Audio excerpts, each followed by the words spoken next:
பிறந்தார். வானவர் புவிமானிடர் புகழ் பாடிட பிறந்தார்.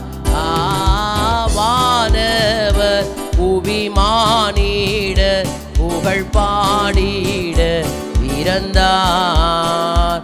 பிறந்தார் பிறந்தார். வானவர் புவிமானிடர் புகழ் பாடிட பிறந்தார்.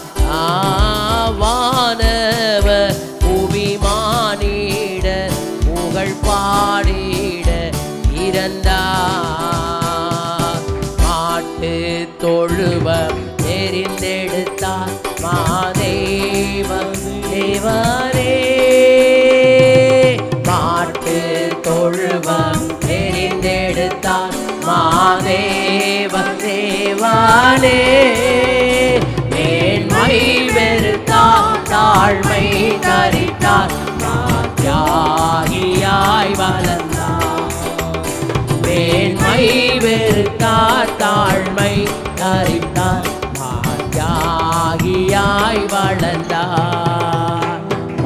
தியாகியாய் வளர்ந்தார்.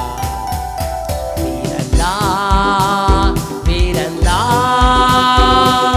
வானவர் புவிமானிட புகழ் பாடிட பிறந்தார். வானவர் புவிமானிட புகழ் பாடிட பிறந்தார். தகப்பனே, வார்த்தை உம்முடையது. வார்த்தை கொண்டு வந்திருக்கிறவன் நான் உம்முடையவன். வார்த்தை கேட்க வந்திருக்கிறவர்கள் உம்முடைய பிள்ளைகளப்பா. கர்த்தர் நீர் ஆசீர்வதியும், நீர் பேசும். நாங்கள் சிறுகவும் நீர் பெருகவும் வேண்டும் என்று சொல்லி செபிக்கிறோம். சிந்தையெல்லாம் உம் பக்கமாய் திருப்பிக் கொள்ளுவீராக. இயேசு கிறிஸ்துவின் நல்ல நாமத்தில் வேண்டி செபிக்கிறேன்.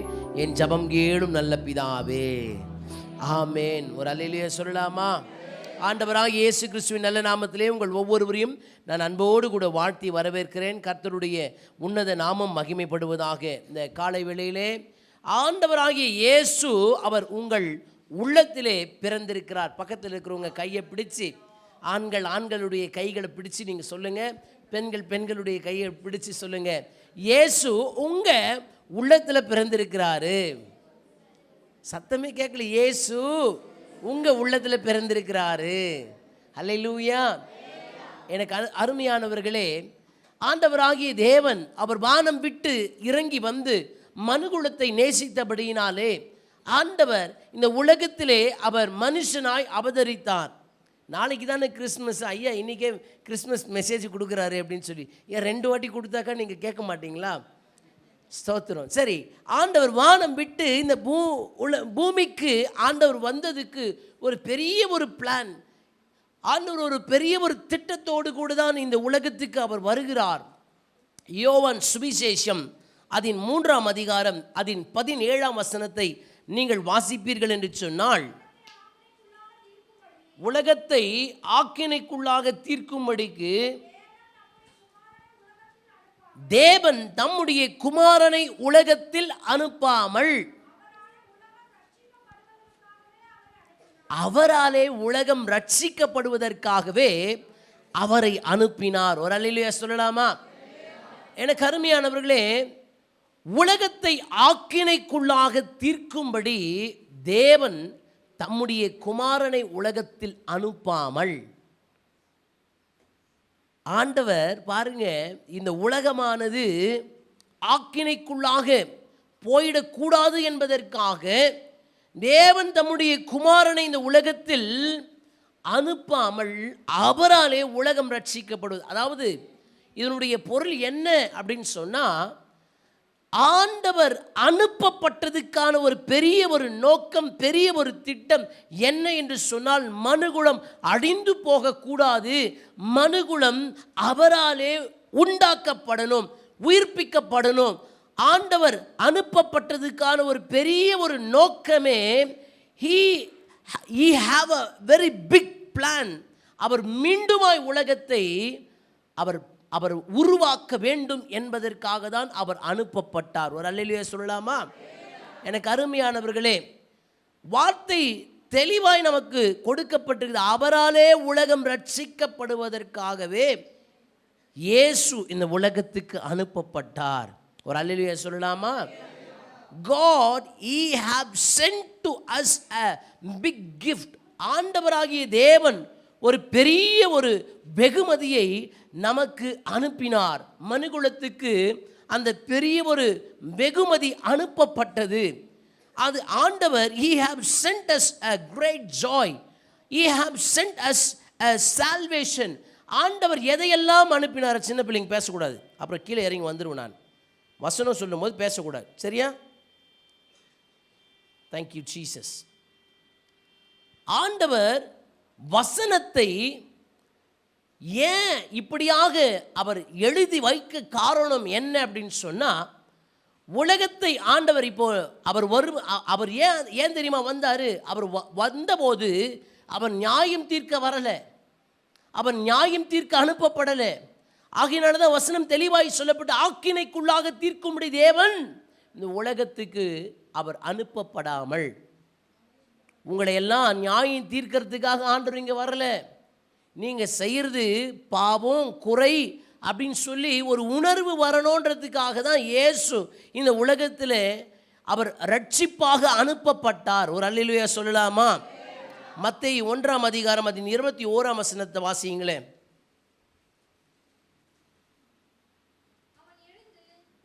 அவள் ஒரு குமாரனை பெறுவாள், அவருக்கு இயேசு என்று பெயரிடுவாயாக, ஏனெனில் அவர் தமது ஜனங்களின் பாவங்களை நீக்கி அவர்களை ரட்சிப்பார். ஒரு அல்லேலூயா சொல்லலாமா?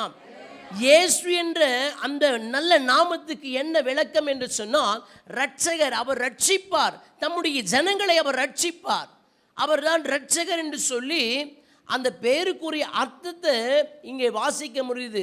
தமது ஜனங்களுடைய பாவங்களை எல்லாம் நீக்கி அவர் ரட்சிக்கிறார். அப்போ அவர் அனுப்பப்பட்டதுக்கான ஒரு பெரிய ஒரு திட்டம், பெரிய ஒரு பிளான் என்ன அப்படின்னு சொன்னால், மனுக்குலம் ரட்சிக்கப்படுவதற்காக அவர் அனுப்பப்பட்டார். ஒரு அல்லேலூயா சொல்லலாமா? ரட்சிப்பு என்றால் என்ன நான் உங்களை பார்த்து கேட்டேன் அப்படின்னு சொன்னால், அந்த ரட்சிப்புக்கு ஒரு சரியான ஒரு பதில் என்ன அப்படின்னு சொன்னால், ரட்சிப்பு பாதுகாக்கப்படுதல், விடுவிக்கப்படுதல், அதே போல் பாவத்திலிருந்து ஒரு மீட்பு, மன்னிப்பை பெற்றுக்கொள்ளுதல், அதுதான் ரட்சிப்பு. எனக்கு அருமையானவர்களே, இந்த எதிரியோடு கூட நம்ம போய் போராடிட்டு இருக்கிறோம் அப்படின்னு சொன்னால், அந்த நேரத்தில் நம்மளை ஒருத்தர் வந்து விடுவித்தா எப்படி இருக்கும்? அதுதான் ரட்சிப்பு. உங்களுடைய போராட்டங்களிலே உங்களுக்கு ஒரு பெரிய ஒரு தீர்வு கிடைச்சிடுச்சு அப்படின்னு சொன்னாக்கா நீங்கள் எப்படி ஃபீல் பண்ணுவீங்களோ அதுதான் ரட்சிப்பு. ஒரு பெரிய ஒரு பாதுகாப்பை ஆண்டவர் கொடுக்கும்படியாக இந்த உலகத்துக்கு வந்தார். நான் உங்களை பார்த்து இப்படியாக சொல்லுகிறேன், ரொம்ப ஒரு ஃபைனான்ஷியல் கிரைசிஸில் நீங்கள் இருக்கிறீங்கன்னு வச்சுக்கோங்க, மிகுந்த கஷ்டத்தில் இருக்கிறீங்கன்னு வச்சுக்கோங்க. உங்களுக்கு ஒருத்தர் வந்து நீங்கள் கவலைப்படாதீங்க, உங்களுக்கு என்ன தேவை நான் செய்கிறேன் அப்படின்னு சொன்னால் எப்படி இருக்கும்? எனக்கு கவனிங்க, எப்படி இருக்கும்? அப்பா, என் தேவை இவ்வளோ தேவையே இவர் சந்திக்கிறேன்னு சொல்லிட்டாரு, எப்படி இதெல்லாம் கேட்க மாட்டோம். ஆனால் அதை கேட்ட உடனே ஒரு பெரிய ஒரு நிம்மதி மூச்சு விடுவோம் பார்த்தீங்களா? அந்த மாதிரி தான். அப்போது இந்த ரட்சிப்பு எதை குறிக்கிறது என்று சொன்னால், ஆண்டவர் பாதுகாப்பை குறிக்கிறது. ஆண்டவர் உங்களை எந்த நீங்கள் காரியத்தில் நீங்கள் சிக்கி இருக்கிறீங்களோ அதிலிருந்து விடுவிப்பது. ஆண்டவர் நீங்கள் எந்த போராட்டத்தில், நரகத்தில் இருந்து ஆண்டவர் ஒரு விடுதலை கொடுக்கிறார். நரகம் போன்ற காரியத்திலிருந்து ஆண்டவர் விடுதலையை கொடுக்கிறார். இந்த ரட்சிப்பு இதுக்கு நிறைய விளக்கத்தை கொடுக்கலாம். அப்போ பாவம் செய்கிறதான ஆத்துமா அது சாகவே சாகும். அழிவிலிருந்து ஆண்டவர் என்ன பண்ணுறாரு? உங்களை ரட்சித்து காத்து ஆண்டவர் மோட்சம் என்கின்றதான ஒரு இடத்துக்கு நம்மை ஆயத்தப்படுத்துகிறார். அதுதான் ரட்சிப்பு. இந்த ரட்சிப்பை குறித்து நம்ம வேதத்தில் நிறைய இடங்களில் பார்க்க முடிகிறது. ஆனால் தேவன் அனுப்பப்பட்டதுக்கான ஒரு பெரிய ஒரு பிளான், பெரிய ஒரு திட்டம் என்ன அப்படின்னு சொன்னால், ஆண்டவர் இந்த உலகத்திலே நீங்கள் நியாயம் தீர்த்து நீங்கள் அழிந்து போகாதபடிக்கு மாறாக அவர் மூலமாக நீங்கள் காக்கப்படணும், அவர் மூலமாக நீங்கள் பாதுகாக்கப்படணும், அவர் மூலமாக நீங்கள் மீட்பை பெற்றுக்கொள்ளணும், இயேசு மூலமாக விடுதலையை பெற்றுக்கொள்ளணும், நீங்கள் வாழ்ந்திருக்க வேண்டும் என்பதற்காகவே, ரட்சிக்கப்படுவதற்காகவே அவர் அனுப்பப்பட்டார். ஒரு அல்லேலூயா, அல்லேலூயா. எனக்கு அன்பான கர்த்தருடைய பிள்ளைகளே, ஆண்டவராகிய தேவன் இயேசு இந்த உலகத்தில் அனுப்பப்பட்டதுக்கு ஒரு பெரிய ஒரு திட்டம் என்னன்னு சொன்னால், நீங்களும் நானும் வாழ்ந்திருக்க வேண்டும் என்பதற்காகவே, நீங்களும் நானும் சந்தோஷத்தோடும் சமாதானத்தோடு கூட இருக்க வேண்டும் என்பதற்காகவே ஆண்டவர் அனுப்பப்பட்டார். ஆகினால தான் அங்கே வார்த்தை நற்செய்தி மேய்ப்பர்களுக்கு முதலாவது அறிவிக்கப்பட்ட போது அங்கே பயப்படாதீங்கள், இதோ உலகத்துக்கு மிகுந்த சந்தோஷத்தை உண்டாக்கக்கூடிய ஒரு நல்ல செய்தி. அப்போ பாருங்க, இந்த உலகத்துக்கே ஒரு பெரிய எல்லா ஜனத்துக்கும் கிடைத்த ஒரு மிகுந்த சந்தோஷம், a great joy, ஒரு பெரிய ஒரு சந்தோஷத்தை கொடுக்கக்கூடிய ஒரு நல்ல செய்தி என்ன அப்படின்னு சொன்னால், உங்களுக்காக கிறிஸ்து என்னும் இரட்சகர் அவர் பிறந்திருக்கிறார். ஹல்லேலூயா. அதுதான் ஒரு சந்தோஷம், அதுதான் ஒரு பெரிய ஒரு மகிழ்ச்சி நம்முடைய வாழ்க்கையில். ஆண்டவர் பாருங்க, நம்ம தேடி வந்து நம்மை பாதுகாக்கணும், நம்மை பராமரிக்கணும், நம்மை விடுவிக்கணும், நமக்கு நன்மை செய்யணும் அப்படின்னு சொல்லி ஆண்டவர் பெரிய ஒரு பிளானு. மாறாக சாத்தானுடைய காரியம் என்ன அப்படின்னு சொன்னால், யோவான் 10:10 நீங்கள் வாசிப்பீங்கன்னு சொன்னால், திருடன் திருடவும் கொல்லவும் அழிக்கவுமே அன்றி வேறு ஒன்றுக்கும் வரான். ஆண்டவர் உங்களை பாதுகாக்கணும்னு வருகிறார், அனுப்பப்பட்டார். உங்களை எல்லாம் மீட்டுக்கொள்ளணும், உங்களை எல்லாம் விடுவிக்கணும், உங்களை எல்லாம் ஆண்டவர் சாட்சியாக நிறுத்தணும். ஆண்டவர் அந்த பரம கானானுக்கு உங்களை அழைத்து கொண்டு போகணும்னு சொல்லி ஒரு பெரிய திட்டத்தோடு ஆண்டவர் இந்த உலகத்தில் அனுப்பப்பட்டார். ஆனால் சாத்தான் பாருங்க, அவன் திருடவும் கொல்லவும் அழிக்கவுமே, அவன் அதுக்காக தான் வருகிறான். அது வேறு ஒன்றுக்கும் வரான். ஆண்டவர் சொல்றாரு, நானும் அவைகளுக்கு ஜீவன் உண்டாயிருக்கவும் அந்த ஜீவன் பரிபூரணப்படவும் வந்தேன். பாருங்க, வார்த்தை ஆண்டவர் எதுக்காக இந்த உலகத்துக்கு வந்தார் என்று சொன்னால், நீங்களும் நானும் ஒரு பரிபூரணமான ஒரு வாழ்வை வாழ வேண்டும், ஒரு ஆண்டவருக்கு சாட்சியுள்ள ஒரு வாழ்வை வாழ வேண்டும் என்பதற்காக தான் கிறிஸ்து இந்த உலகத்திலே பிறந்தார். ஒரு அல்லேலூயா சொல்லலாமா? அல்லேலூயா. என கண்பானவர்களே, ஆண்டவர் பாருங்க, இந்த உலகத்தில் அவர் அனுப்பப்பட்ட போது அவர் ஒரு கிஃப்டாக நமக்கு ஆண்டவர் அனுப்பப்பட்ட போது அவரை வைக்கிறதுக்கு இடம் இல்லையாம். அந்த பெரிய கிஃப்டை வைக்கிறதுக்கு இடம் இல்லையாம். யோசேப்பு என்ன செய்கிறார், அவர் போயிட்டு ஒவ்வொரு இடமா சத்திரமாக போயிட்டு, எங்களுக்கு பிரசவ நாட்கள் வந்துருச்சு, எங்களுக்கு எப்படியாவது கொஞ்சம் இடம் கொடுங்க அப்படின்னு சொல்லி கேட்கிறார். அப்படி கேட்கும்போது எந்த ஒரு இடமும் இல்லை. வசனம் சொல்லுகிறது, லூக்கா 9ஆம் அதிகாரம் 2ஆம் அதிகாரம் அதன் 7ஆம் வசனத்தை வாசிங்களேன். அவள் தன் முதற் பேரான குமாரனை பெற்று சத்திரத்திலே அவர்களுக்கு இடமில்லாதிருந்தபடியினால் பிள்ளையை துணிகளில் சுற்றி முன்னணையிலே கிடத்தினாள். ஒரு அல்லேலூயா சொல்லலாமா? எனக்கு அன்பான கர்த்தருடைய பிள்ளைகளை நல்லா எனக்கு கொஞ்சம் கவனியுங்கள். லூக்காவில் மட்டும்தான் இது பதிவு செய்யப்பட்டிருக்கிறது. மருத்துவர் லூக்கா தெளிவாக சில காரியங்களை நமக்கு விவரித்து சொல்லியிருக்கிறார். என்ன அப்படின்னு சொன்னால், சத்திரத்தில் இடமில்லை. இந்த உலகத்தை உண்டாக்கின சர்வ வல்லமையுள்ளதான தேவன் அவர் மனுடாய் அவர் இந்த உலகத்திலே அவதரித்திருக்கிறார். அவருக்கு இடம் இல்லை. அதுதான் இயேசு அவர் ஊழியம் செய்யும் போது அவர் ஒரு வார்த்தையை சொல்லுவார், நரிகளுக்கு குழிகள் உண்டு, மனுஷகுமாரனுக்கோ தலை சாய்க்க இடமில்லை இந்த உலகத்தில். ஏன் சொன்னால், அவர் இந்த உலகத்தில் அவர் இருக்கும்படியாய் வாழும்படியாய் இந்த உலகத்தில் நான் இப்படியெல்லாம் பண்ணணும் அப்படின்னு சொல்லி அதுக்காக அவர் வரலை. இந்த உலகத்துக்கு வந்ததுக்கு ஒரு பெரிய பிளான் உண்டு. இந்த உலகத்துக்கு வருவதற்கு அவருக்கு இடம் இருக்குது. நீங்கள் நீதிமொழிகளில் வாசிப்பீங்கன்னு சொன்னால், நீதிமொழிகள் அதன் 23ஆம் அதிகாரம் 26ஆம் வசனத்தை வாசிப்பீங்கன்னு சொன்னால், என் மகனே உன் இருதயத்தை எனக்கு தா. ஏன் ஆண்டவர் கேட்டார் உங்கள் இருதயத்தை? எதுக்காக ஆண்டவர் உங்கள் இருதயத்தை கேட்குறாரு? இங்கே யோசேப்பு போயிட்டு சத்திரத்தில் இடம் கொஞ்சம் தாங்க அப்படின்னு சொல்லி கேட்குறாரு. இடம் இல்லை. ஆனால் சத்திரத்தில் இடமில்லாத காரணத்தினால அவர் ஒரு தொழுவத்தில் அவர் பிறக்கிறார்.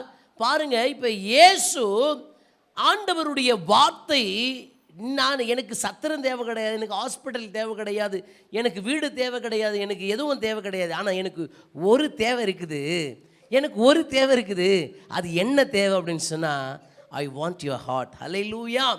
எனக்கு உன் இருதயம் வேணும். ஏன் உனக்கு உன்னுடைய இருதயம் எனக்கு வேணும் அப்படின்னு சொல்லி ஆண்டவர் கேட்கிறார். எனக்கு அன்பானவர்களே, ஏன் ஆண்டவர் இருதயத்தை கேட்கிறார்னு சொன்னால், இருதயத்தில் அவர் தங்கும்படியாக, வாசம் செய்யும்படியாக ஆண்டவர் உங்கள் இருதயத்தை கேட்கிறார். ஒரு அல்லேலூயா சொல்லலாமா? எனக்கு அருமையானவர்களே, ஆண்டவருக்கு இந்த உலகம் கொடுத்ததான ஒரு பதில் இடமில்லை. அல்லேலூயா. ஆண்டவருக்கு இந்த உலகம் கொடுத்ததான ஒரு பெரிய ஒரு ஆன்சர் இடமில்லை. எங்க இடமில்லை. there is no space to occupy. இங்க இடமில்லை அப்படின்னு சொல்லி சொல்லப்பட்டது. ஆனால் எனக்கு அருமையானவர்களே, ஆண்டவர் சொல்றாரு, எனக்கு அந்த இடம்லாம் தேவை கிடையாது, எனக்கு ஒரு இடம் மட்டும்தான் தேவை, உன் இருதயத்தில் எனக்கு அந்த இடத்தை தந்துடு. அல்லேலூயா. உன் இருதயத்தை எனக்கு தா அப்படின்னு சொல்லி. ஆகையினால தான் சாமுவேல் இடத்துல ஆண்டவர் பேசுகிறாரு. சாமுவேல் இடத்துல ஆண்டவர் சொல்றாரு, சாமுவேல், நீ மனுஷனுடைய தோற்றத்தை எல்லாம் பார்த்து கொண்டு இருக்கிற, நிறத்தை பார்க்குற, அவனுடைய கெஸ்டரை பார்க்குற, ஆனால் நான் அப்படி பார்க்கல. மனுஷனோ முகத்தை பார்க்கிறான், நானோ, கொஞ்சம் சத்தமாக சொல்லணும், நானோ உன் இருதயத்தை காண்கிறேன். அல்லேலூயா. ஐயா, அம்மா, உங்க இருதயத்தை பார்க்கிறவர் தான் ஆண்டவர். உங்க இருதயத்தை பார்க்கிறவர் தான் கர்த்தர். ஆண்டவர் எதை பார்க்கிறார் என்று சொன்னால், என்னுடைய ஆடையோ, என்னுடைய அலங்காரத்தையோ, என்னுடைய நகை, என்னுடைய வீடு, ஆஸ்தி, அவைகளை பார்க்கல. அவையெல்லாம் நிலையற்றது. ஆனால் ஆண்டவர் எதை பார்க்கிறார் என்று சொன்னால், உன் இருதயத்தை பார்க்கிறார். அல்லேலூயா. உங்க இருதயத்தை காண்கிற தேவனாக இருக்கிறார். உங்க இருதயத்தை பார்க்கிற தேவனாக இருக்கிறார். அந்த இருதயத்தில் அவர் தங்கும்படியாக, அந்த இருதயத்தில் ஆண்டவர் இன்றைக்கு பிறப்பார் என்று சொன்னால், அதுதான் உண்மையான கிறிஸ்மஸ். அல்லேலூயா. உண்மையான கிறிஸ்து பிறப்பு எங்கே என்று சொன்னால், அது மனுகுலத்தினுடைய இருதயத்தில் ஆண்டவர் பிறக்கணும். ஏன் சொன்னால், முதல் வசனத்தில் நான் உங்களுக்கு காண்பித்து கொடுத்தேன், ஆக்கினைக்குள்ளாக தீர்க்கும்படி தேவன் தம்முடைய குமாரனை உலகத்தில் அனுப்பாமல். அல்லேலூயா. அந்த இருதயம் கெட்டு போய் இருக்கிறதான இருதயத்தை ஆண்டவன் நியாய தீர்ப்பு கொடுக்கணும் என்பதற்காக அனுப்பப்படாமல், கெட்டுப்போன இருதயத்தை ஆண்டவர் அவருடைய இரத்தத்தினால் சுத்திகரித்து அந்த இருதயத்தில் அவர் வாசம் பண்ணும்படியாக, அந்த இருதயத்தில் தங்கும்படியாக, அந்த இருதயத்தை எனக்கு தா என்று சொல்லி கேட்கிறார். ஒரு அல்லேலூயா சொல்லலாமா? அல்லேலூயா. எனக்கு அருமையானவர்களே, ஒரு பெரிய ஒரு ஆலமரத்துக்கு கீழே ஒரு பிச்சைக்காரர் இருந்தார். அந்த பிச்சைக்காரர் என்ன பண்ணிட்டு இருந்தார், அவர் ஒரு பாத்திரத்தில் பிச்சை எடுத்துகிட்டு இருந்தார். அவர் வச்சிட்டு இருந்த பாத்திரம் ரொம்ப அழுக்கா, அவரும் அழுக்கு ட்ரெஸ்ஸு போட்டுட்டு டெய்லி அவருக்கு என்ன கிடைக்குதோ அதை தான் அவர் சாப்பிடுவார். அப்படி இருந்தபோது கொஞ்ச நாள் ஆன பிறகு அவர் மறித்து போயிடுறாரு. அப்போது ஊர் ஜனங்களெல்லாம் சேர்ந்து அவரை எப்படியாவது கொஞ்சம் நல்லடக்கம் செய்யணும் அப்படின்னு சொல்லி அவர் அடக்கம் செஞ்சிட்ட உடனே, அப்போ எல்லாரும் போயிட்டாங்க. ஒரு மனுஷன் மட்டும் நின்று அவர்கிட்ட என்னென்ன இருந்தது அப்படின்னு சொல்லி பார்க்குறதுக்கு போயிட்டு அவர் நின்று பார்க்குறாரு. அவர்கிட்ட கொஞ்சம் பழைய துணிகள், அழுக்கு துணிகள், அப்புறம் கொஞ்சம் சாப்பிட்ற பொருட்கள், அதே போல் கடைசியாக ஒரு அந்த பிச்சை எடுப்பதற்கு பயன்படுத்தக்கூடிய ஒரு திருவோடு மாதிரி ஒரு பழைய கருப்பாக இருக்கிற ஒரு ஒரு கப், ஒரு பவுல், அதை பார்க்குறாரு. சரி, என்ன இது அப்படின்னு சொல்லி அவர் எல்லாத்தையும் எடுத்து குழிக்குள்ளே போட்டுட்டு, இதை எடுத்து போட்ட உடனே, கீழே போட்ட உடனே சத்தம் வந்தது. அந்த இரும்பு இல்லை அந்த அந்த பித்தளை அந்த பொருட்கள் போட்டாக்க சத்தம் வரும்ல, ஒரு மாதிரி வித்தியாசமான சத்தம். அப்போ வித்தியாசமான சத்தம் வந்த உடனே, ஏதோ இது வித்தியாசமாக இருக்குது அப்படின்னு சொல்லி இவர் என்ன பண்ணிட்டார், அதை மட்டும் எடுத்துகிட்டு அவர் வந்துடுறாரு.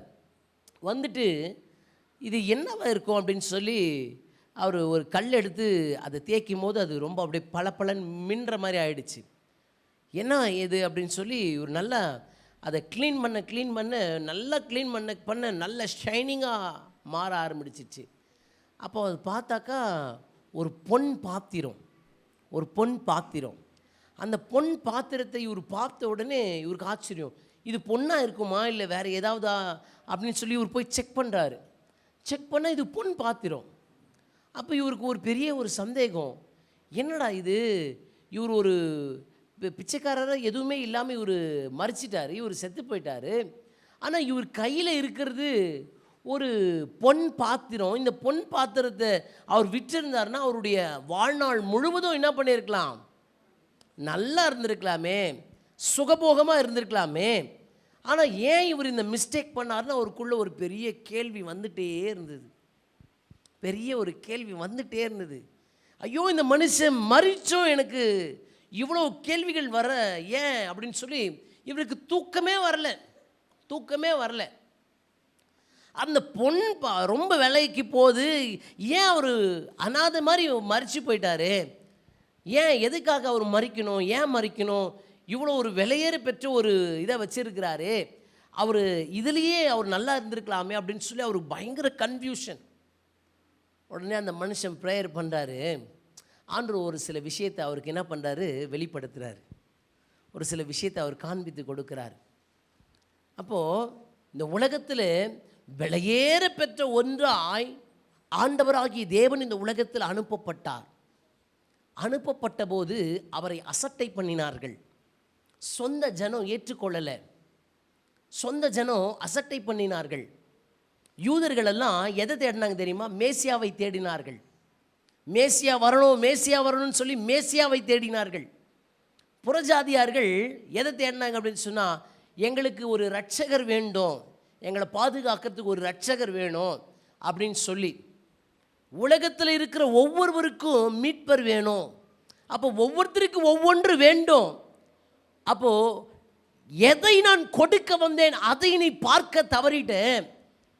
எது உனக்கு வேணுமோ அது உன் கண்ணுக்கு தெரியல. உன் கண்ணுக்கு தெரிஞ்சதெல்லாம் பழைய துணியும் பழைய பாத்திரமும் அந்த பிச்சைக்காரனாக தான் நீ பார்த்த. ஆனால் எத்தனையோ பேருக்கு அவரை வச்சு நான் என்ன பண்ணியிருந்தேன், இத்தனை காரியங்கள் நான் செய்திருந்தேன். அதே போல தான் இந்த உலகத்தில் அனுப்பப்பட்ட போது ஒருத்தரும் ரெகக்னைஸ் பண்ண முடியாத அந்த சாயலில் நான் இருந்தேன் அப்படின்னு சொல்லி அவருக்கு பேச ஆரம்பித்தோன்னே அவருக்கு புரிஞ்சிருச்சு. ஆண்டவரே, இந்த உலகத்தில் நீங்கள் விலையே இல்லைப்பா, ஆனால் நீங்கள் அனுப்பப்பட்டீங்க. நான் உங்களை பார்த்து சொல்கிறேங்க, ஆண்டவர் நினச்சிருந்தாருன்னா ஒரு வார்த்தையில் உங்களை எல்லாம் சரி பண்ணியிருக்கலாமா இல்லையா, ஒரு வார்த்தையில். ஆனால் ஆண்டவர் அந்த வார்த்தையை பயன்படுத்தலை. ஆண்டவர் தன்னையே அவர் இந்த உலகத்துக்கு கொடுக்க அவர் இந்த உலகத்துக்கு அனுப்பப்பட்டார். ஏன் அப்படின்னு சொன்னால், ஆண்டவர் உங்களை மீட்டு கொள்ளும் பொருளாக, உங்களை ரட்சிப்பதற்காகவே ஆண்டவர் இந்த உலகத்திலே அவர் மனித ரூபம் எடுத்தார். அப்போ இன்னைக்கு ஒருவேளை நிறைய பேருக்கு புரியாமல் இருக்கலாம், ஏன் இயேசு அவர் அனுப்பப்பட்டார், ஏன் அவர் இயேசு இந்த உலகத்தில் பிறந்தார்னு சொல்லி நிறைய பேருக்கு தெரியாமல் இருக்கலாம். அந்த பிச்சைக்காரர் அவர் மரித்த பிறகு தான் சில பேருக்கு கண்களே திறக்குது. எப்பா, அவன் இருந்த வரைக்கும் பிச்சைக்காரன் அவன் பேர், ஆனால் அவன் மரித்த உடனே இவ்வளோ பெரிய கோடீஸ்வரன் இவன், இது ஒரு ஆன்டிக் கோல்டு, ஒரு ஒரு ஒரு விலை மதிப்பற்ற ஒரு தங்கமாக இருக்குது, இதை வச்சிட்டு இருக்கிறானே இவன் அப்படின்னு சொல்லி அவன் மரித்த பின் அவனை குறித்து நிறைய பேசுகிறாங்க. அப்போ நீங்களும் நானும் நம்ம என்ன நினைக்கிறோம் தெரியுமா, இந்த விலையேற பெற்ற தேவனை நம்ம இந்த நாட்களில் நம்ம நினைக்கணும். ஆண்டவர் இந்த நாட்கள் எனக்கு தேவை அப்படின்னு சொல்லி நம்ம நினைக்கணும். அப்படி நினைக்கும் போது தான் ஆண்டவர் அந்த மகிமைக்குள்ளாக நம்மளை ஆண்டவர் ஆயத்தப்படுத்துவார், தகுதிப்படுத்துவார். ஒரு அல்லேலூயா சொல்லலாமா? எனக்கு அன்பானவர்களே, ஆண்டவர் இந்த உலகத்தில் எதையுமே வைத்து கொள்ளணும், எதையுமே ஸ்தாபிக்கணும் அப்படின்னு சொல்லி அவர் நினைக்கல. பாருங்க, ஆண்டவர் பேதுரு, யாக்கோபு, யோவான் இவங்க 3 பேரோடு தனித்தது அப்பப்போ போயிட்டு என்ன பண்ணுறாங்க, ஜெபம் பண்ணுறாங்க. அப்படி ஜெபம் பண்ணும்போது மறுரூப மலையில் ஒரு இன்சிடெண்ட் நடக்குது. என்ன நடக்குது அப்படின்னு சொன்னால், ஏசாமி பேசிகிட்டு இருக்கிறார். பேசும் பொழுது அவருடைய சாயல் மாறிடுச்சு. அதே போல் அங்கே மோசேயும் அங்கே எலியாவும் அங்கே பேசுவதை பார்த்த உடனே இங்கே ஒருத்தருக்கு துடிக்குது. யாருக்கு? பேதுருக்கு துடிக்குது. உடனே வந்து சொல்றாரு, ஆண்டவரே உமக்கு ஒரு கூடாரமும், மோசேக்கு ஒரு கூடாரமும், எலியாவுக்கு ஒரு கூடாரமும் போட்டுடலாம் அப்படின்னு சொல்லி இவர் பேசுகிறாரு. எங்கே இருந்துடலாம் ஆண்டவரே, நம்ம வேறு எங்கேயும் போக வேணாம், இந்த மகிமையிலே இருந்துடலாம் ஆண்டவரே அப்படின்னு சொல்லி அவர் சொல்கிறாரு. சொன்ன உடனே இயேசு என்ன சொன்னார்? கூடாரம் போட்டுடலாம்ப்பா அப்படின்னு சொன்னாரா? இல்லை இல்லை, ஆண்டவர் அப்படி சொல்லவே கிடையாது. எனக்கு அருமையானவர்களே, ஆண்டவர் நினச்சிருந்தாக்கா அவர் இந்த உலகத்தில் எதையுமே அவர் ஆண்டவர் தனக்கென்று சொல்லி அவர் வைக்கவில்லை. ஆனால் ஆண்டவர் நிறைய காரியங்களை நமக்கு லெசனாக வச்சிருக்கிறாரு, டேக் ஓ மெசேஜாக ஆண்டவர் வச்சிருக்கிறார்.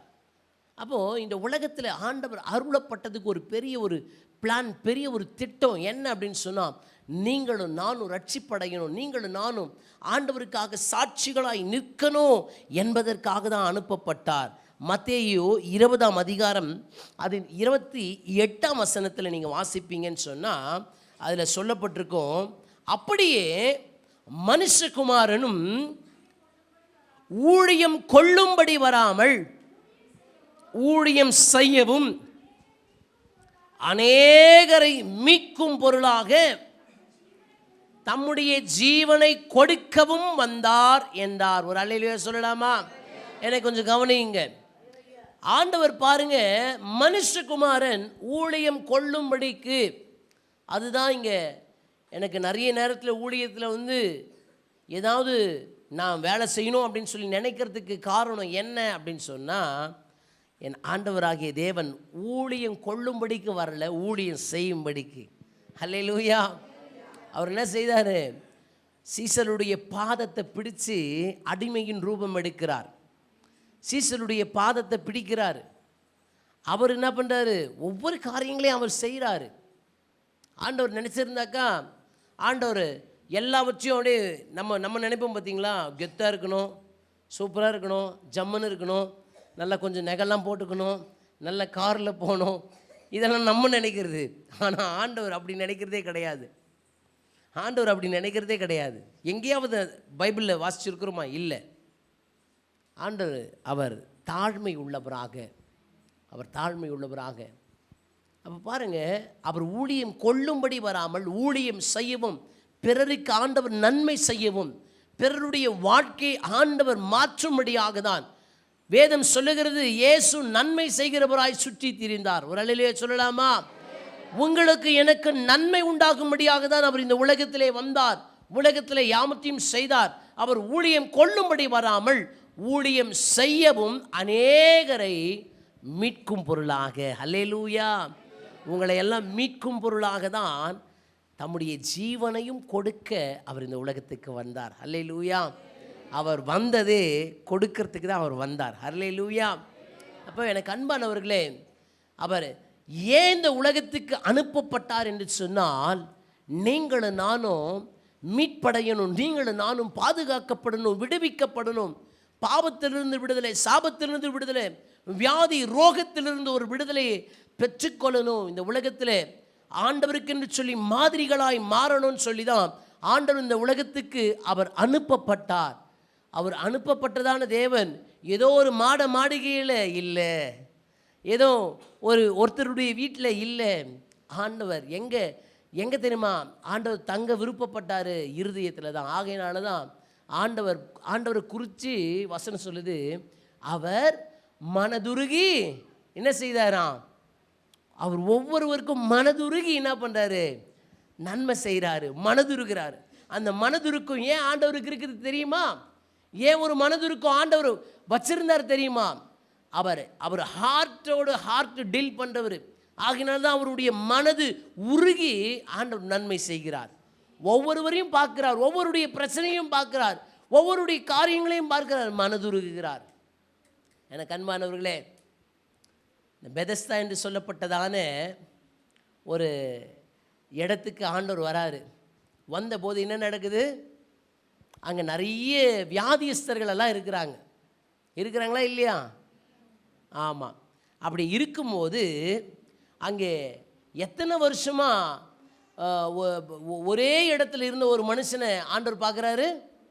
38 ஆண்டுகளாக ஒரே இடத்துல இருக்கிற ஒரு மனுஷனை ஆண்டவர் பார்க்குறாரு. அந்த மனுஷனிடத்தில் வந்து ஆண்டவர் கேட்குறாரு, நீ சுகம் பெற்றுக்கொள்ள விரும்புகிறாயா? அவர் சொல்கிறார், ஆண்டவரே எனக்கு சுகம் பெறணும்னு தான் ஆசை. இந்த குளத்தண்டையில் அவ்வப்போது தேவ தூதர்கள் வந்து கலக்குவாங்க. முதல்ல யார் இறங்குறாங்களோ அவங்களுக்கு தான் விடுதலை. அதை நம்பி தான்ப்பா நான் இந்த இடத்துலையே இருக்கிறேன். ஆனால் எனக்கு சுகமே கிடைக்கல. 38 வருஷம் ஆயிடுச்சு. என் பிரச்சனை 38 வருஷமாக இருக்குது. ஆனால் எனக்கு எதுவுமே நடக்கலை. பாருங்கள், ஒரு பெரிய ஒரு மனது இருக்கும். 38 ஆண்டுகளாக இவரை கையை பிடிச்சி கூட்டின்னு போகிறதுக்கு யாரும் கிடையாது. இவரை தூக்கிட்டு போகிறதுக்கு யாரும் கிடையாது. இவரை அழைச்சின்னு போகிறதுக்கு யாரும் கிடையாது. ஆனால் இவர் என்ன செய்தார்? அந்த மனுஷன் அண்டையில் வந்து நின்று ஆண்டவர் ஒரு வார்த்தையை சொல்றார். என்ன சொல்றாரு? உன் படுக்கையை எடுத்துக்கொண்டு நட. அல்லேலூயா. உன் படுக்கை எடுத்துக்கொண்டு நட. கிட்டத்தட்ட 38 ஆண்டுகளாக நான் நினைக்கிறேன், நான் நம்புகிறேன், 38 வருஷமாக ஒரே இடத்துல ஒரு மனுஷன் இருக்கிறார் அப்படின்னா கண்டிப்பாக புழு வச்சுருக்கோம். கண்டிப்பாக புழு வச்சுருக்கோம். நீங்கள் எத்தனையோ பேர் பார்க்குறீங்க, ரோட்டில் இருக்கிறவங்களெல்லாம் அவங்க என்ன பண்ணுவாங்க, போயிட்டு அவங்க முடியெல்லாம் கட் பண்ணி அவங்கள வாஷ் பண்ணுவாங்க. பார்த்துருக்குறீங்களா? அப்படி வாஷ் பண்ணும்போது முடியை இப்படி தூக்கினாவே அப்படியே அந்த புழுவெல்லாம் வந்து கொட்டும். எத்தனை பேர் பார்த்துருக்குறீங்கன்னு தெரியல. நாங்கள் அந்த இடத்துக்கு போய் சர்வீஸ் பண்ணியிருக்கிறோம். நிறைய பேர் நிறைய இடங்களில் பயங்கர கொடுமையாக இருக்கும். ஆனால் என்னென்னா அந்த வலியோடு வேதனையோடு அவங்க அப்படி தான் இருக்கிறாங்க. அப்போது அவரால் குளிச்சிருக்க முடியாது, அவரால் தன்னுடைய காரியங்களை செஞ்சிருக்க முடியாது. எப்படியோ அவர் 38 ஆண்டுகளாக சாப்பிட்டுட்டு அதே இடத்துல இருந்துன்னு நாற்றம் எடுத்ததான ஒரு வாழ்க்கை. ஆனால் ஆண்டவர் அவரை தேடி போகிறார். அவரை தேடி போகிறார். அவரை தேடி யாரும் வந்திருக்க முடியாது. அவங்க குடும்பம் கூட அவ்வளோதான் அப்படின்னு சொல்லி விட்டுட்டாங்க. ஆனால் பாருங்கள், இயேசு அவர் மனதுருக்கத்தின் தேவன். யாரும் பார்க்கலைனாலும் அவருடைய கண்கள் மனுகுலத்தை நோக்கி கொண்டு தான் இருக்குது. ஒரு அல்லேலூயா சொல்லலாமா?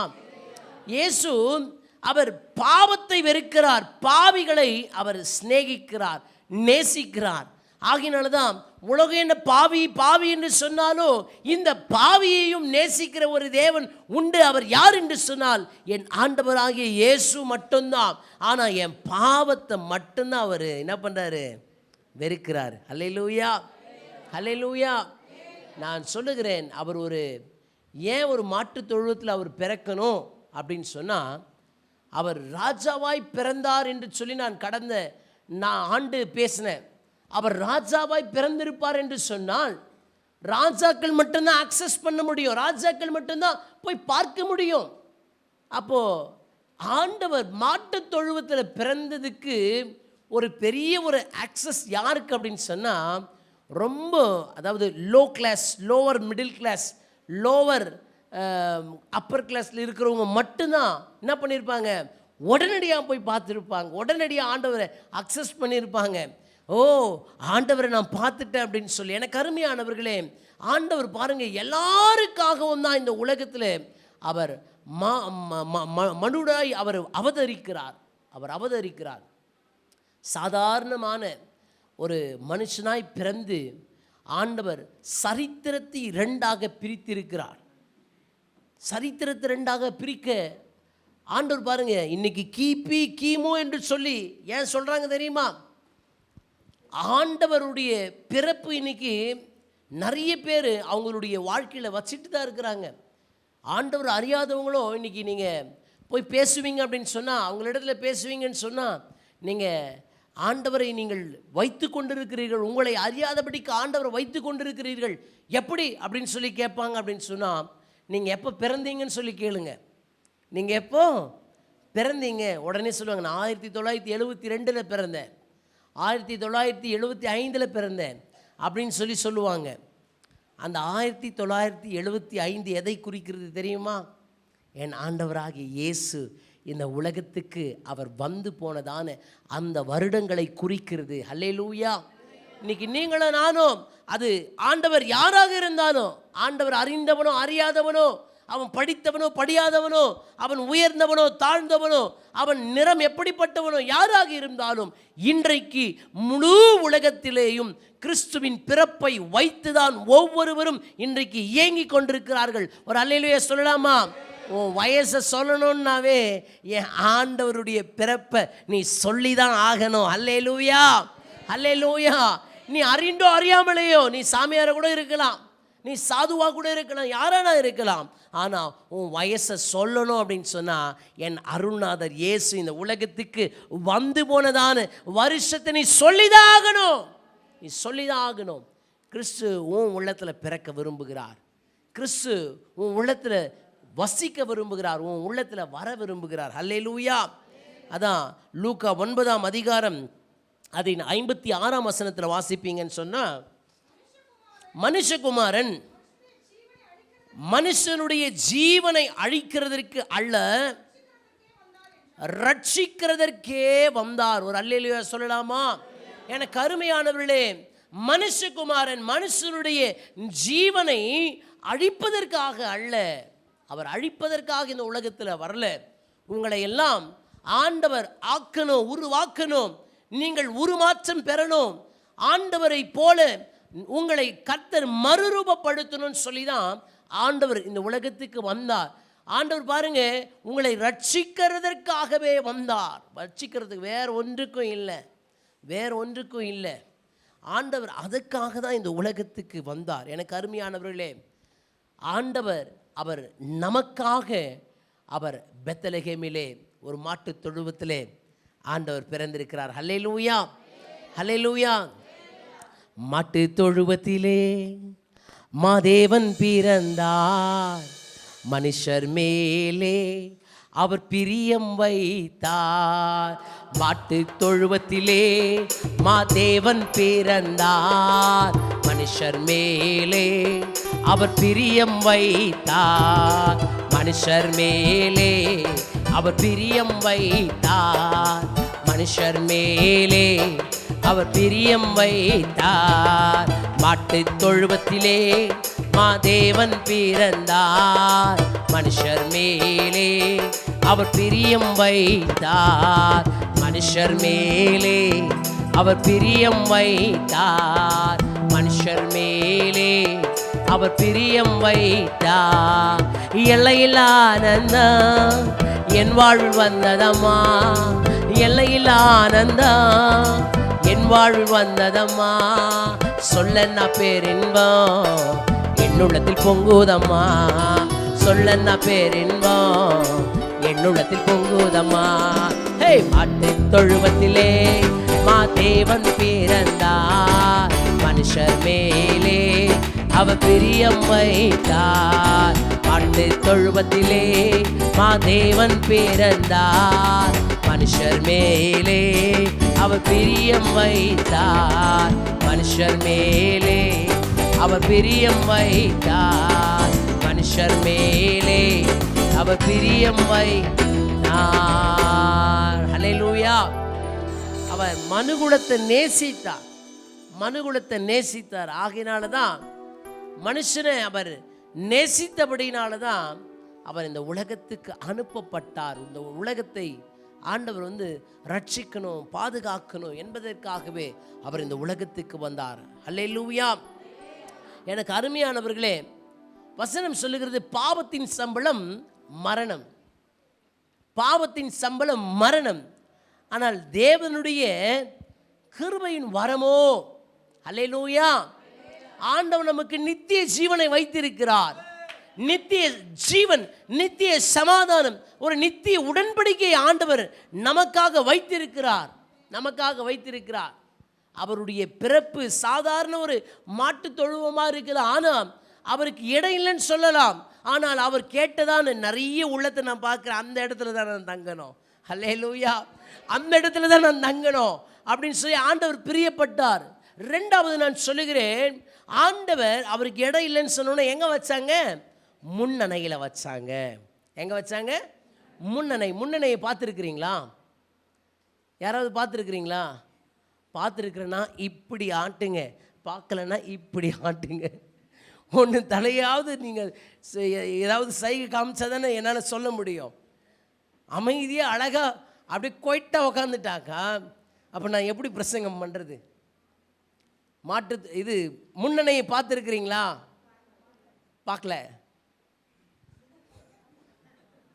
சோத்திரம்.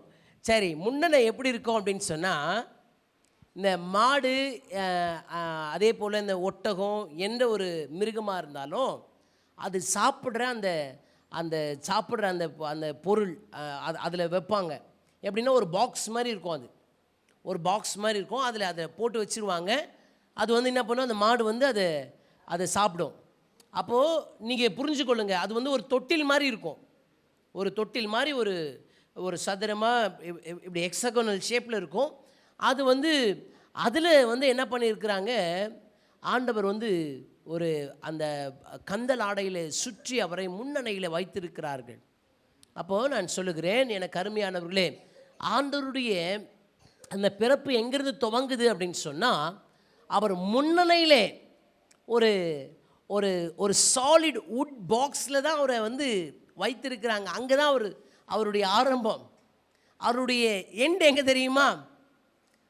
அதே ஒரு சாலிட் வுட் ஒரு கிராஸில் தான் அவர் முடிக்கிறார். அதாவது ஒரு மாட்டு தொழுவத்திலே முன்னணியிலே அவர் அந்த அந்த ஒரு ஒரு வுட் பாக்ஸில் அவரை வைக்கிறதுக்கான ஒரு நோக்கம், ஒரு பெரிய ஒரு பிளான் என்ன அப்படின்னு சொன்னால், he have started from that wooden box. He have made complete his race in a wooden cross. Hallelujah. அவருடைய சிலுவையில் கடைசியாக அவர் தொங்கி அவர் முடிக்கிறார். அருமையான ஜோயல் பாஸ்டர் நேற்று சொன்னாங்க, எனக்கு ரொம்ப சந்தோஷமாக இருந்து. பாருங்கள், நம்ம நிறைய நேரத்தில் சொல்லுவோம், என்ன சொல்லுவோம் அப்படின்னு சொன்னால், நம்ம மண்ணில் பிறந்து மண்ணிலேயே மனுஷன் முடிச்சிடறான் அப்படின்னு சொல்லி நம்ம சொல்கிறோம்ல. சொல்கிறோமா இல்லையா? மண்ணில் பிறக்கிறோம், மண்ணிலேயே போய் சேர்றோம். அப்படி தான் நம்ம சொல்கிறோம். ஏசுநாதருக்கு அது மாதிரி சொல்ல முடியுமா? சொல்ல முடியுமா? என் கூட பேசணும். சொல்ல முடியுமா? ஏன்னு சொன்னால், அவர் கன்னியின் வயிற்றிலே கர்ப்பம் தரித்தார். பரிசுத்த ஆவி உன்னிடத்தில் நிழலிடும். நீ என்ன பண்ணுவ? ஒரு பலனை பெற்றுக்கொள்வேன். ஏன் தெரியுமா அந்த வார்த்தையை சொன்னார்? நாளைக்கு என்ன மெசேஜ்னு எனக்கு தெரியல, ஆண்டவர் கொடுத்த எல்லா தாட்டையும் நான் சொல்கிறேன். ஏன் தெரியுமா ஆண்டவர் ஒரு பலன் உண்மையில் நிழலிடும்னு சொன்னார்? ஏன் சொன்னார் தெரியுமா? சாதாரணமாக பிரசவம் பண்ணுறாங்க பாருங்க பெண்கள், அவங்களுக்கு சாதாரணமான அந்த பிரசவ வலி எப்படி இருக்குன்னு சொன்னால், 5 எலும்பு உடைச்சா எவ்வளோ வலி இருக்குமா அவ்வளோ வலி இருக்குமா பெண்களுக்கு. ஆனால் இவங்க மேரி அம்மா யார் அப்படின்னு சொன்னால், she is a virgin woman. Hallelujah. அவங்க வர்ஜின் உமன். அவங்க கன்னியாக இருந்தவங்க. அப்போது அவங்களுக்கு கூடுதலான வலி தான் இருக்கும். எப்படி? நீங்கள் புரிஞ்சிருப்பீங்கன்னு நினைக்கிறேன். அவங்களுக்கு சாதாரணமான பெண்களுக்கு இருக்கிற வலியை பார்க்கிலும் ஒரு கூடுதலான வலி தான் அந்த பிரசவத்தில். ஆகையினால தான் வார்த்தை அவங்களுக்கு நேராய் வருகிறது, ஸ்திரீகளுக்குள்ளே நீ, yes, you are so special, you are so blessed. ஸ்திரீகளுக்குள்ளே நீ ஆசீர்வதிக்க. ஆகையினால தான் இன்ன வரைக்கும் நிறைய பேர் நிறைய நம்பிக்கைகளில் அவங்கள தெய்வமாக பார்ப்பதுக்கு காரணம் என்ன அப்படின்னு சொன்னால், அவங்க நிறைய உடைக்கப்பட்டிருக்கிறாங்க. யாருக்காக அப்படின்னு சொன்னால், யாருக்காக மேலே ஏறி உட்கார், யாருக்காக அப்படின்னு சொன்னால், அவங்க ஆண்டவருக்காகவே ஆண்டவருக்காகவே ஆண்டவருக்காகவே. கர்த்தருக்கு ஸ்தோத்திரம். ஆண்டவருடைய நாமம் மகிமைப்படுவதாக. இவங்க சீரியஸாக இவங்க பேசின்னு இருக்கிறாங்க. இங்கே மெசேஜ் ஒருத்தர் கொடுத்துருந்தாக்கா அவர் கீழே ஒரு மெசேஜை கொடுத்துன்னு இருக்கிறாரு.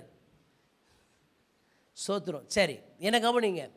அப்போது அவங்க ஏன் ஸோ ஸ்பெஷல் அப்படின்னு சொன்னால், ஆண்டவரையே ஒரு உன்னதமான ஒரு பரிசுத்த ஆவி உன்னிடத்தில் வரும்பொழுது நீ ஒரு பலனை பெற்றுக்கொள்வே. ஆகினால் நீ கலங்காத. அப்போ பாருங்கள், ஆண்டவர் இந்த உலகத்துக்கு அவர் அனுப்பப்பட்டு ஒவ்வொரு காரியங்களும் செய்யப்படும் பொழுது ஆண்டவர் பாருங்கள் ஒரு உன்னதமான ஒரு அனுபவத்தில் ஆண்டவர் நடத்துகிறார். அப்போது நான் சொல்கிறேங்க, ஆண்டவர் பாருங்கள் எல்லாவற்றையும் அவர் ஸ்பெஷலாக பண்ணுறார். ஒவ்வொரு காரியத்தையும் ஸ்பெஷலாக பண்ணுறார். ஒவ்வொரு விஷயத்தையும் ஸ்பெஷலாக பண்ணுறார். ஏன் தெரியுமா? ஆண்டவர் நிறைய மெசேஜ் கொடுக்குறார். ஒவ்வொருத்தருக்கும் ஒவ்வொரு மெசேஜை கொடுக்குறார்.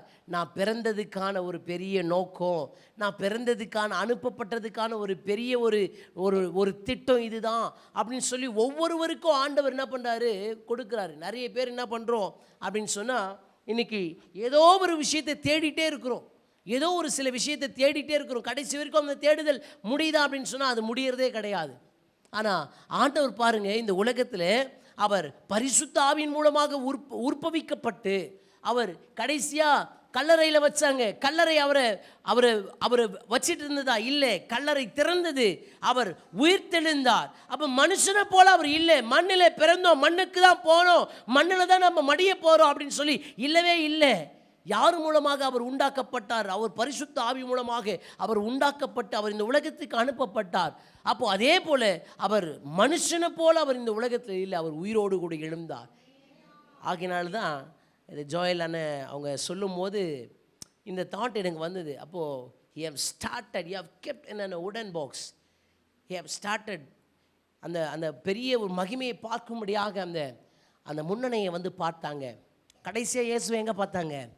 சிலுவை மரத்தில் பார்த்தாங்க, கடைசியாக பார்த்தாங்க. அப்போது ஆண்டவர் பாருங்கள், அவர் எல்லாவற்றுக்கும் ஒவ்வொரு காரியத்தை பிளான் பண்ணி அவர் ஒவ்வொன்றையும் செய்து முடித்து இருக்கிறார். அப்போது உங்கள் வாழ்க்கையில் அந்த ரட்சிப்பு என்பது அது விலையேற பெற்றது. நிறைய பேர் இன்றைக்கி ரட்சிப்புனா என்ன பாஸ்டர் நம்ம கேட்குறோம்ல, நீ ரட்சிக்கப்பட்டுட்டியா அப்படின்னு கேட்குறோம். நீ ரட்சிப்பு என்ன? ஒவ்வொருத்தருக்கும் ஒவ்வொரு ஆன்சர் ஆண்டவர் கொடுக்குறாரு. முழுகி ஞானஸ்தானம் பெற்றவர்களுக்கு பாதுகாப்பு, வியாதியில் இருக்கிறவங்களுக்கு விடுதலை. வேறு நீங்கள் நம்ம நரகத்துக்கு நேராக கடந்து போயிட்டுருக்கிறீங்க அப்படின்னு சொன்னால் ஆண்டவர் என்ன செய்கிறாருன்னா, உங்களை அதிலிருந்து ஒரு விடுதலையை கொடுத்து ஆண்டவர் என்ன பண்ணுறாரு, நித்திய ஜீவனை கொடுக்கும்படியாக ஆண்டவர் உங்களை நடத்துகிறார். ஒவ்வொருத்தருக்கும் இன்றைக்கி நான் கிறிஸ்தவனாக பிறந்திருக்கிறேன், நான் ரட்சிக்கப்பட்டிருக்கிறேனா அப்படின்னு சொன்னால், தேவனுடைய ரட்சிப்பை நான் பெற்றிருக்கிறேனா, என் குடும்பத்தில் என் உள்ளத்தில் ஆண்டவர் பிறந்திருக்கிறாரா அப்படின்னு சொல்லி கேட்டோம் அப்படின்னு சொன்னாக்கா அதுக்கு ஆன்சர் நீங்கள் தான், உங்ககிட்ட தான் இருக்குது. நான் கிறிஸ்தவனாக இருப்பதினால் நான் ரட்சிக்கப்பட்டிருக்கிறேனா என்று அது உங்களுக்கு மட்டும்தான் தெரியும். அப்போ இந்த ரட்சிப்புக்கு என்ன தெரியுமா பொருள்? ஆண்டவர் உங்களை ரட்சித்து உங்களை பாதுகாத்து உங்களை விடுதலையாக்கினதுக்கு ஒரு பெரிய ஒரு திட்டம் என்னென்னா, நித்திய ஜீவன் வரைக்கும் உங்களை கொண்டு போய் சேர்க்கணும். அப்போது நித்திய ஜீவனுக்கு உங்களை ஆயத்தப்படுத்தணும் அப்படின்னு சொன்னால், இன்றைக்கி நான் கிறிஸ்தவனாக இருக்கிறேன், அவரோடு கூட நான் உடன்படிக்கை செய்து அவர் எதிர்பார்க்கிற அந்த பரிசுத்தத்திலையும் நீதிலையும் நான் வாழ்கிறேன்னா, ஹல்லேலூயா. நாங்கள் இஸ்ரேல் தேசத்துக்கு நாங்கள் போகும்போது அங்கே யோர்தான் நதியில் எல்லாரும் ஞானஸ்தானம் பெற்றுக்கொண்டாங்க. அப்போது எனக்கு ஒரு ஆசை, நம்ம அந்த யோர்தான் நதியில் முழுகி எழணும் அப்படின்னு சொல்லிட்டு. ஆனால் அங்கே அந்த யோர்தான் நதியில் முழுகணும் அப்படின்னு சொன்னால் அதுக்குன்னு விசேஷமாக ஒரு ட்ரெஸ் கொடுக்குறாங்க. அந்த ட்ரெஸ்ஸை வாங்கி போட்டுட்டு, அது பேப்டிசம் ட்ரெஸ்ஸுன்னு சொல்லிட்டு ஒரு ஒயிட் கலர் கவுன் மாதிரி நீட்டாக கொடுக்குறாங்க. அந்த ட்ரெஸ்ஸை போட்டுட்டு தான் அதில் இறங்கணும். அப்போ எனக்கு ஒரு ஆசை, எப்படியாவது அதில் இறங்கிடணும், எப்படியாவது அந்த தண்ணியில், யோர்தான் நதி அதில் எப்படியாவது இறங்கிடணும் அப்படின்னு சொல்லி ஒரு ஆசை. ஆனால் வசனம் என்ன சொல்லுது? ஒரே முறை தான் நமக்கு என்னவா? ஞானஸ்நானம். அப்போது எனக்கு ஒரு ஆசை இருந்துச்சு, சரி அவங்க ஞானஸ்நானம் என்ன வேணாலும் சொல்லிக்கிட்டோம், என் விருப்பம் என்ன? அதில் இறங்கணும் அப்படின்னு சொல்லி. அப்போது அதில் இறங்கி அப்படி வெளியில் வந்த உடனே, முழுகி அப்படி வெளியில் வந்த உடனே பயங்கர ஒரு சந்தோஷம். ஆண்டவராகிய தேவன் ஏசப்பா என்ன பண்ணார்? அவரும் யோர்தான் நதியில் இப்படி தான் முழுகி அவர் எழும்பும்போது ஒரு பெரிய ஒரு சத்தம் ஒன்று உண்டானது. என்ன சத்தம்? நீ என் நேசகுமாரன், நான் உன்னில் பிரியமாக இருக்கிறேன். எனக்கு ஏதாவது சத்தம் கேட்குதா அப்படின்னு சொல்லி நானும் கேட்குறேன், ஒரு சத்தமும் கேட்கல. ஆனால் எனக்கு அருமையானவர்களே, நிறைய நாடுகள்லேருந்து வந்திருந்தாங்க. அந்த நீக்ரூஸ் எல்லாம் என்ன பண்ணுறாங்க, அப்படியே அந்நிய பாஷையில் நிரம்பி அந்த இடத்துல முழுகி எழுந்து அப்படியே அந்நிய பாஷையில் நிரம்புகிறாங்க. அவங்களெல்லாம் பார்த்தோன்னே எனக்காக கண்ணில் தண்ணி வருது, ஆண்டவரே அப்படின்னு சொல்லி. அப்போது ஆண்டவர் பாருங்கள், நமக்கு இந்த உலகத்தில் வாழும் பொழுது நம்மளை ஆயத்தப்படுத்துவதற்காக ரட்சிப்பை ஆண்டவர் வைத்திருக்கிறார். அந்த ரட்சிப்பு நம்ம கிறிஸ்தவங்களாக இருக்கிறோம், ஆண்டவரோடு கூட இருக்கிறோம் அப்படின்னு சொன்னால், அப்போ ஆண்டவர் எதுக்காக அனுப்பப்பட்டார் என்று சொன்னால், நான் முழுகி அவரோடு கூட ஸ்நானம் பெற்று ஆண்டவருடைய பிள்ளையாக நான் என்ன பண்ணணும், அவருடைய வருகையில் நான் காணப்படணும் அப்படின்னு சொன்னால், நமக்கு ரெண்டாவது ஒரு பெரிய ஒரு கிரைட்டீரியாவாகவே ஆண்டவர் எதை வச்சிருக்கிறார் அப்படின்னு சொன்னால், அவரோடு கூட நான் போக வேண்டும் என்றால் நான் இங்கே செய்ய வேண்டிய காரியத்தை நான் செய்து தான் ஆக வேண்டும். அல்லேலூயா. ஆண்டவர் என் உள்ளத்தில் பிறந்திருக்கிறார், ஓகே. ஆனால் கர்த்தர் எதுக்காக பிறந்தாருன்னு சொன்னால், நீங்களும் நானும் அந்த வெளியேற பெற்ற நித்திய வாழ்வுக்காக தான் ஆண்டவர் நம்மளை என்ன பண்ணியிருக்கிறாரு, இந்த உலகத்தில் பிறந்திருக்கிறார். அப்போது நீங்கள் கிறிஸ்தவர்கள் என்று சொன்னால் அந்த அடையாளம் மட்டும் போதாது, ஆண்டவரோடு கூட உடன்படிக்கை செய்து நீங்கள் என்ன பண்ணணும், முழுகி ஞான. அதுதான் ஏசாமி செய்தார். ஏசாமி செய்தாரா இல்லையா? அதுதான் இயேசு வாழ்ந்தபோது செய்தார். இயேசு அவர் என்ன பண்ணார், இப்பொழுது நீ எனக்கு இடம் கொடுன்னு சொல்லி யோவான் ஸ்நானகன் இடத்துல சொல்கிறார், இப்பொழுது நீ எனக்கு இடம் கொடு அப்படின்னு சொல்லி. அப்போது நான் சொல்லுகிறேன், ஏன் ஆண்டவர் இதை மாதிரியாக செய்தார் என்று சொன்னால், கிறிஸ்து பிறப்பு ஏதோ நம்ம நல்ல துணிமணிகளை போட்டுக்கிறோம், நல்ல உடை உடுத்தி கொள்ளுகிறோம், அது கிடையாது. அது இல்லை உன் அடையாளம், அது இல்லை உனக்கு ஒரு அங்கீகாரம். உன் அங்கீகாரம் என்ன தெரியுமா? நானும் என் வீட்டாருமோ வென்றால் கர்த்தரையே சேவிப்போ. நான் மட்டும் இல்லை, என் குடும்பம் ஆண்டவர் வருகையில் அந்த நித்திய ராஜ்யத்துக்கு என்று சொல்லி அந்த வெளியேற பெற்ற ரட்சிப்பை நான் உடையவனாக இருக்கணும், உடையவளாக இருக்கணும். ஹல்லேலூயா, ஹல்லேலூயா. ரெண்டாவது நான் உங்களுக்கு சொல்லி நான் முடிக்கிறேன். ஆண்டவர் பாருங்கள், அவர் பிறந்ததே உங்கள் உள்ளத்தில் அவர் இடத்துக்காக தான் அவர் இந்த உலகத்தில் அவர் பிறந்தார். உன் உள்ளத்தில் ஆண்டவர் வந்துட்டார் அப்படின்னு சொன்னால், உன் உள்ளத்தில் ஆண்டவர் இருக்கிறாருன்னு சொன்னால், ஆண்டவருக்காக நீ என்ன செய்வேன், ஆண்டவருக்காக அவரோடு கூட நான் சேர்ந்து வாழணும்னு சொல்லி ஒரு உடன்படிக்கை செய்வேன். இன்றைக்கு ஆண்டவர் உங்கள் உள்ளத்தில் பேசுகிறார். இன்றைக்கே ரட்சணிய நாள், இன்றைக்கு அனுக்கிரக காலம். எத்தனையோ பேர் இன்றைக்கி ஆண்டவருக்காக தங்களை அர்ப்பணித்தவர்கள் ஆண்டவரோடு கூட உடன்படிக்கை செய்யாமல் இருக்கிறாங்க. அப்போது இன்றைக்கு கர்த்தர் உங்கள் உள்ளத்துலலாம் பேசட்டும், உங்கள் இல்லத்தில் ஆண்டவர் பேசட்டும். ஆண்டவருக்காக நீங்கள் அர்ப்பணிகள். மூன்றாவது நான் சொல்லி நான் முடிக்கிறேன், ஆண்டவரோடு கூட இருக்கணும்னு ஆசைப்பட்டவங்கள்லாம் நிறைய பேர் ஆண்டவரோடு கூட இல்லை. இன்றைக்கி நிறைய பேர் என்ன தெரியுமா நினைக்கிறாங்க, பண்டிகை வந்தால் தான் அவங்க கிறிஸ்தவங்களாகவே நினைக்கிறாங்க. ஒரு அல்லேலூயா சொல்லலாமா? இந்த கிறிஸ்மஸ் நாட்களில், இன்னும் நியூ இயர் நாட்களில் மட்டும்தான் என்ன பண்ணுறாங்க, கிறிஸ்தவர்களாகவே இருக்குங்க. அப்போ தான் ஒரு பயம் வருது, அப்போ தான் ஒரு என்ன ஒரு உணர்வே வருது அவங்களுக்கு. அப்போது மூன்றாவது நான் சொல்லுகிறேன், ஆண்டவர் உங்கள் உள்ளத்தில் பிறந்திருக்கிறார், ஆண்டவர் உங்கள் உள்ளத்தில் வாசம் பண்ணுறாருன்னு சொன்னால், ஆண்டவரோடு கூட உடன்படிக்கை செய்கிறதான பிள்ளைகள் வசனம் சொல்லுகிறது, மரண பரியந்தம் எனக்கு சாட்சிகள் என்று சொல்லி. ஹல்லேலூயா. ஆமாம், ஆண்டவர் சொல்லியிருக்கிறாரு, ஆண்டவர் மரண பரியந்தம் உங்களை நடத்துவேன், உங்களை நான் நடத்துவேன். ஆண்டவர் சொன்னார், இதோ சமாதானத்தை வைத்து போகிறேன், என்னுடைய சமாதானத்தையே உங்களுக்காய் கொடுக்கிறேன். உலகம் கொடுக்கிற பிரகாரம் அல்ல, அவருடைய சமாதானத்தை ஆண்டவர் கொடுக்கிறார். உங்கள் இருதயம் கலங்காமலும் பயப்படாமலும் இருப்பதாக. அல்லேலூயா, அல்லேலூயா சொல்லலாமா?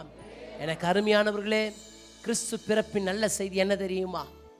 ஆண்டவர் இந்த உலகத்துக்கு வந்து ஒரு மாளிகையை கட்டி, அவர் ஒரு அரண்மனையை கட்டி ஒரு அரசனாக அப்படியெல்லாம் இல்லை.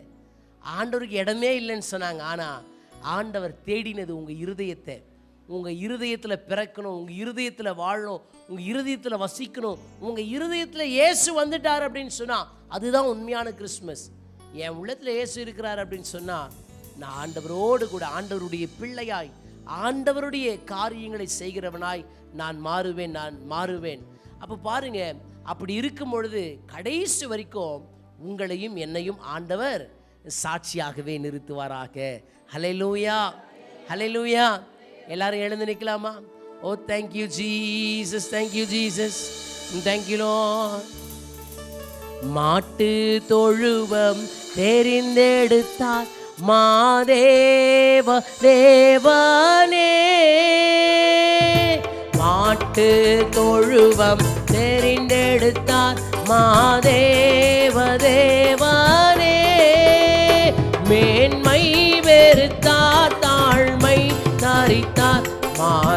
தியாகியாய் வளர்ந்தார். மேன்மை வெறுத்தார், தாழ்மை தரித்தார், தியாகியாய் வளர்ந்தார். தியாகியாய் வளர்ந்தார். பிறந்தார் பிறந்தார் வானவர் புவி மானிட புகழ் பாடிட பிறந்தார். வானவர் புவி மானிட புகழ் பாடிட பிறந்தார். தகப்பனே, நீர் பிறந்ததான இந்த பிறப்பின் நல்ல செய்தி எங்க ஆண்டவரே அப்பா உள்ளத்துல தங்கும்படியாக, எங்க உள்ளத்துல பிறக்கும்படியாக, எங்க உள்ளத்துக்கெல்லாம் ஒரு சந்தோஷத்தை அருளும்படியாக நீங்க பிறந்ததுக்காக நன்றி செலுத்துகிறோம். தொடர்ந்து கர்த்தர் நீங்க தான் ஒவ்வொருவரையும் பிளஸ் பண்ணணும்னு சொல்லி நான் ஜெபிக்கிறேன்.